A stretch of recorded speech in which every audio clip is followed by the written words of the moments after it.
Le mardi 18 avril 1955, comme à son habitude, le docteur Thomas Harvey se rend à la morgue de l'hôpital de Princeton aux États-Unis. Son job est simple, autopsier des patients qui sont morts la veille dans le but de comprendre la cause de leur décès. Rien de très impressionnant pour lui, il fait ça depuis des années. Ce jour-là, à 8 h du matin, en préparant son premier cadavre, il n'en croit pas ses yeux. La personne morte en face de lui n'est autre qu'un des plus grands génies du XXe siècle, Albert Einstein. C'est alors qu'il a une idée qui changera radicalement le cours de sa vie, mais qui lui fera aussi perdre son job et sa femme.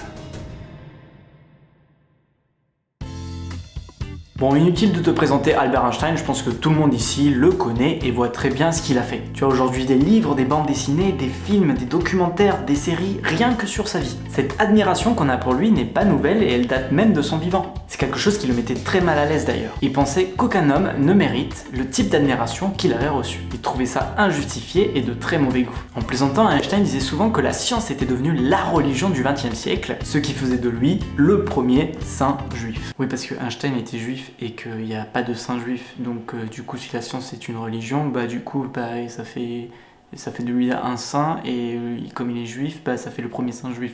T'as compris? C'est une blague d'Einstein. C'est pour ça qu'à l'approche de sa mort, il a écrit dans son testament de manière très précise et très distinctive: je voudrais être incinéré afin que mes ossements ne puissent pas être vénérés. Mais revenons à Thomas Hervé. Il a en face de lui le cadavre d'Albert Einstein. Et comme consigne, autopsier le corps pour identification de la cause du décès, préparer pour incinération et incinérer. Thomas Hervé, il se dit c'est dommage. Il a en face de lui le cerveau d'Albert Einstein, quoi.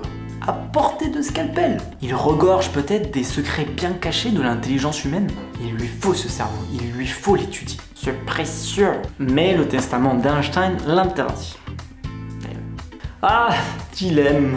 Qu'est-ce que t'aurais fait, toi? Tu l'aurais incinéré comme si de rien n'était, ou t'aurais... T'aurais...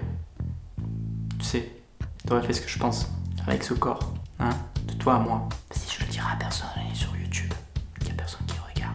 T'inquiète. Bon, Thomas Hervé n'hésite pas plus longtemps, prend sa scie, ouvre le crâne d'Einstein, en sort son cerveau, le place délicatement dans un bocal contenant du liquide conservateur pour le protéger, le met dans son sac, qu'il emporte chez lui sans le dire à personne. Le reste du corps, il le fait incinérer et les cendres sont envoyées à sa famille. D'une certaine manière, il respecte plus ou moins le testament d'Einstein, parce que personne pourra vénérer ses ossements. C'est que de la cendre maintenant. Par contre, pour son cerveau, c'est une autre histoire. Mais c'était pas écrit sur le testament.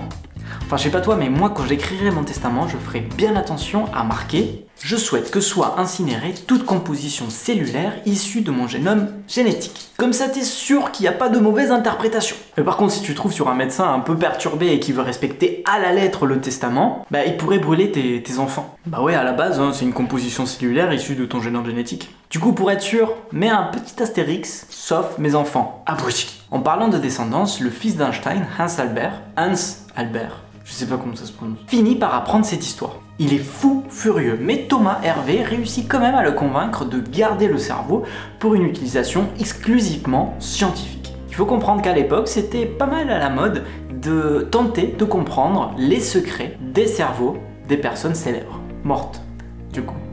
Par exemple, en 1924, le docteur Oskar Vogt avait disséqué et étudié minutieusement le cerveau de Vladimir Lénine. Thomas Hervé voit ici une opportunité pour entrer dans l'histoire en révélant au monde entier les secrets neurologiques du génie d'Einstein. Voilà le projet, mais en réalité pendant 23 ans, il s'est rien passé. Du moins, aucune étude fut publiée et personne n'entendit parler du cerveau d'Einstein. Jusqu'au jour où un des plus grands journaux américains s'est mêlé de cette histoire. En 1978, un jeune journaliste, Stephen Levy, est dépêché par son éditeur, Life Magazine, de retrouver le cerveau d'Einstein. Il se rend alors au Princeton Medical Center, mais Thomas Hervé n'y est plus. Il avait été licencié lorsque le fils d'Einstein avait découvert cette affaire. L'administration lui donna tout de même la nouvelle adresse du docteur. En toquant chez lui, il découvre un homme seul, divorcé et obligé de travailler dans une usine de plastique pour pouvoir payer ses factures.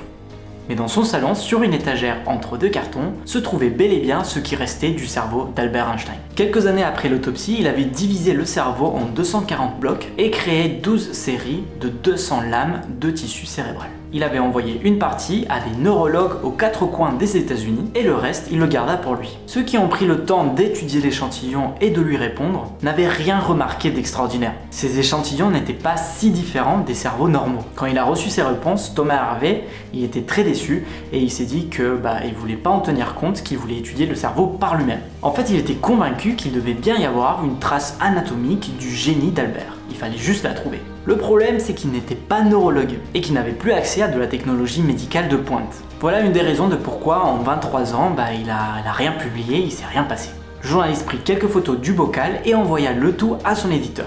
Quelques jours après la publication de l'article, Thomas Harvey se retrouve à nouveau au centre de beaucoup d'attention. Des journalistes se sont mis à camper dans son jardin et des scientifiques du monde entier essayaient de le contacter pour pouvoir avoir des échantillons. Harvey n'avait plus le choix et il décida de collaborer. Et à partir de là, ça a envoyé niveau études scientifiques. Tout le monde disait des trucs différents et certains contradictoires. C'est ce qu'on appelle dans le jargon scientifique le bordel. Bon alors, qu'est-ce qu'on a appris du cerveau d'Einstein et de sa super intelligence ?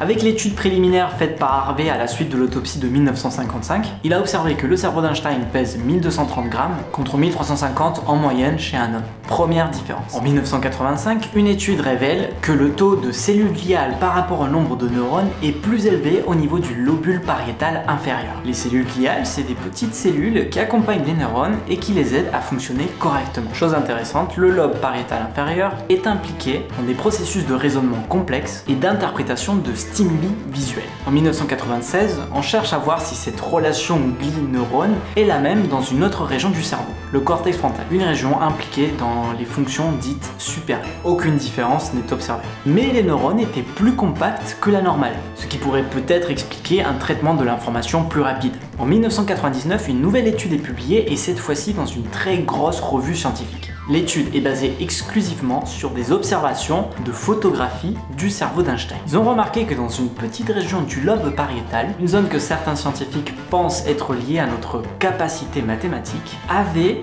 un pliage anormal. Ils ont aussi observé que les lobes pariétaux étaient 15% plus larges et symétriques que la normale.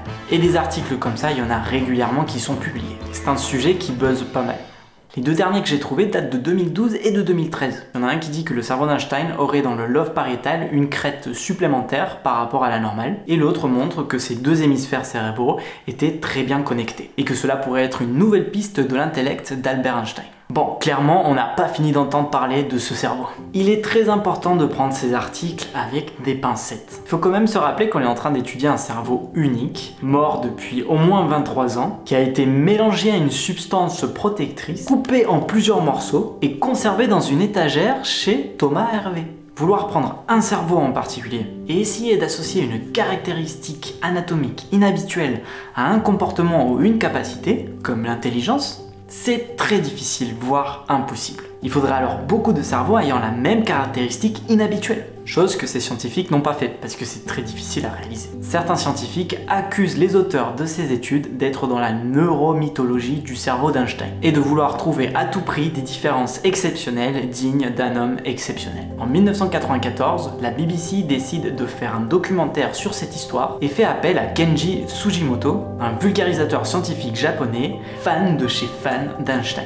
Genre il a écrit un livre sur lui, il en parle tout le temps, c'est vraiment un fan. Quand l'équipe de production se rend au domicile de Thomas Harvey, Kenji a des étoiles dans les yeux. Il découvre les planches et les bocaux contenant le cerveau de son idole. Le voleur du cerveau d'Einstein sort alors sa planche à découper et lui tranche quelques petits bouts de cervelle en guise de souvenir.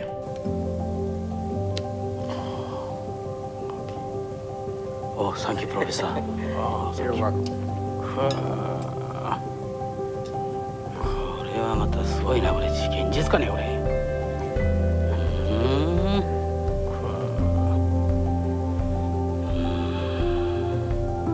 Sir, what is the purpose of your visit here?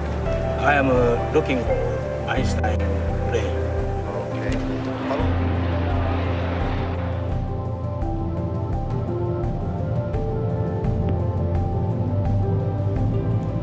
Voilà, abonne-toi.